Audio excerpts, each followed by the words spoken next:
The more concrete the testimony in the impeachment inquiry, the more solidly Republicans are sticking with President Donald Trump. Witness after witness in closed-door House hearings is corroborating the core facts that Democrats say make a strong case against the president.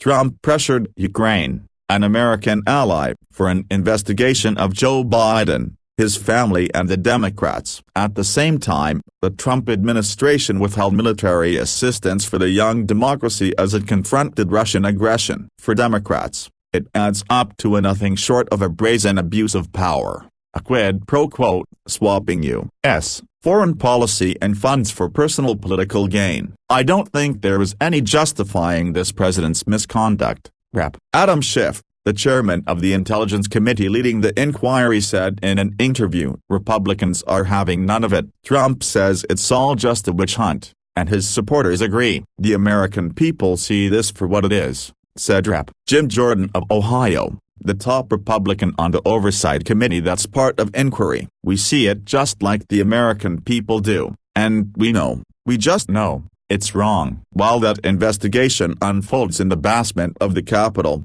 another version plays out upstairs for the public. House Speaker Nancy Pelosi gavelled the vote this week to formalize the impeachment inquiry, and the roll call split along predictable party lines.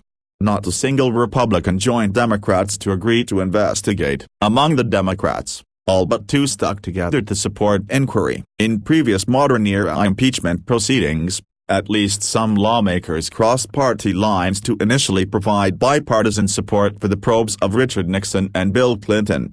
But times are different now. The polarizing of the country plays out in almost all aspects of political life. Impeachment proceedings, so far, are only reflecting that divide, in Congress as in the country at large. More Americans approve than disapprove of the impeachment inquiry, 47% to 38%. According to a new poll by the Associated Press and the NORC Center for Public Affairs Research. But it all depends on whom you ask. The vast majority of Democrats approve of the inquiry, 68% of them strongly. Most Republicans disapprove, 67% strongly. Neither Trump nor Republicans in Congress dispute the White House's rough transcript of Trump's July phone call with the Ukrainian President Volodymyr Zelensky. They say it proves the president did nothing wrong. Standing before a portrait of George Washington after the House vote, the GOP leader, Kevin McCarthy of California, quoted Pelosi from earlier this year saying impeachment was so divisive for the country she'd rather not pursue it unless it was completely necessary.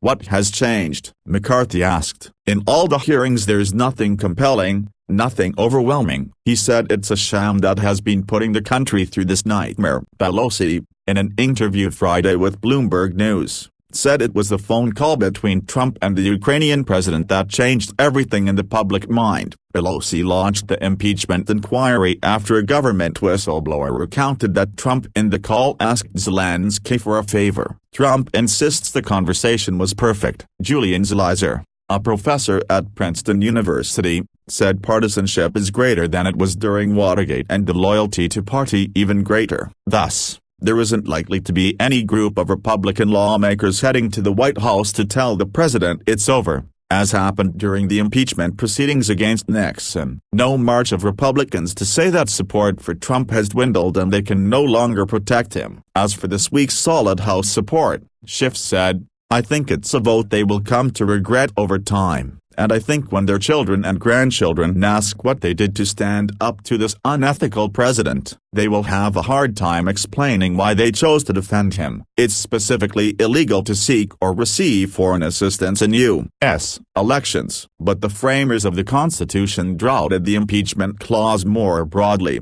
capturing all level of high crimes and misdemeanors that could be committed in the White House. While the first president, Washington, was seen as a leader beyond reproach, the founders knew not all who followed might be. There could be those who sought to use the office for personal financial gain or to rule the country more like the monarchy the founders were leaving than the democracy the U.S. was becoming. And so they tucked in the impeachment provision as part of the simple, but powerful, system of checks and balances among the three branches of government.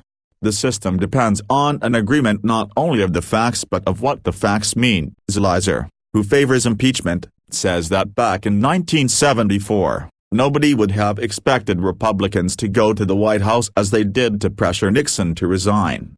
But once the evidence spilled out about what Nixon said in his taped recordings, the situation became indefensible for Republicans. It's hard not to wonder if that would ever happen again. So far in this era of intense partisanship, Republicans are rock solid in supporting Trump. House investigators are now preparing to push the impeachment hearings into the open.